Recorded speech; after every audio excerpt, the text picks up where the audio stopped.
Alerte rouge. Guerre totale déclarée. Les USA et Israël bombardent l'Iran. Ce 28 février 2026, le Moyen-Orient a basculé dans une crise sans précédent. Une opération militaire conjointe massive a été lancée par les États-Unis et Israël contre l'Iran. Aux premières heures du jour, des explosions ont secoué plusieurs villes iraniennes. La capitale, Téhéran, a été touchée, ainsi que Qom, Kermanshah, Karaj et Ispahan. Le président américain, Donald Trump, a confirmé que des opérations de combat majeures étaient en cours. Il a baptisé l'opération américaine Operation Epic Fury. Dans une déclaration choc, il a appelé le peuple iranien à reprendre son gouvernement. En Israël, le Premier ministre Benjamin Netanyahou a justifié l'attaque. Il a déclaré que l'opération visait à supprimer une menace existentielle. L'opération israélienne porte le nom de Operation Lion's Roar. Les frappes initiales semblaient viser les symboles du pouvoir iranien.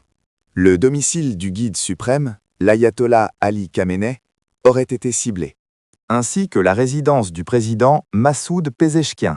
Des images satellites ont confirmé des dommages importants au complexe du guide suprême. Des rapports indiquent que de hauts responsables militaires iraniens auraient été tués. Parmi eux, le ministre de la Défense Amir Nassirzadeh et le commandant Mohamed Pakpour. Tragiquement, des sources iraniennes rapportent une frappe sur une école de filles. Cette attaque dans la province de Hormouzgan aurait causé la mort de 24 personnes. La réponse de l'Iran a été immédiate et massive. Le corps des gardiens de la Révolution a annoncé une contre-offensive dévastatrice. Des frappes de missiles ont touché toutes les bases américaines et israéliennes dans la région. Israël a été l'une des premières cibles, avec au moins 125 missiles tirés. 35 d'entre eux ont réussi à pénétrer l'espace aérien israélien.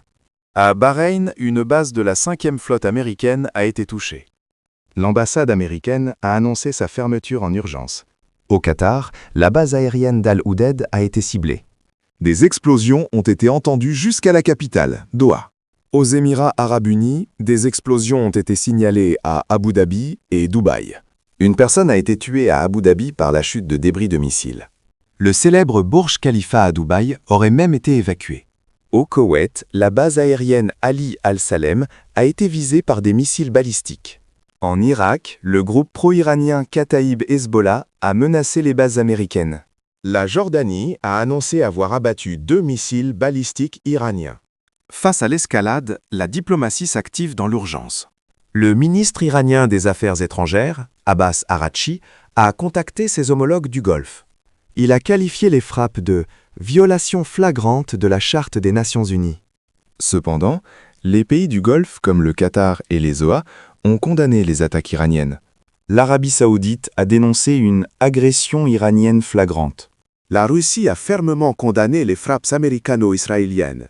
Le ministre Sergueï Lavrov a parlé d'un acte d'agression non provoqué. Moscou accuse Washington et Tel Aviv de chercher un changement de régime. Le Kremlin met en garde contre une potentielle catastrophe humanitaire. Sergueï Lavrov a proposé la médiation de Moscou dans cette crise. L'Union européenne a qualifié la situation de très préoccupante. Elle a appelé à une retenue maximale et a commencé à retirer son personnel. Le monde retient son souffle alors que le Moyen-Orient est au bord de l'abîme. Quelle sera la prochaine étape dans cette confrontation explosive? Abonnez-vous pour suivre en direct l'évolution de cette crise mondiale.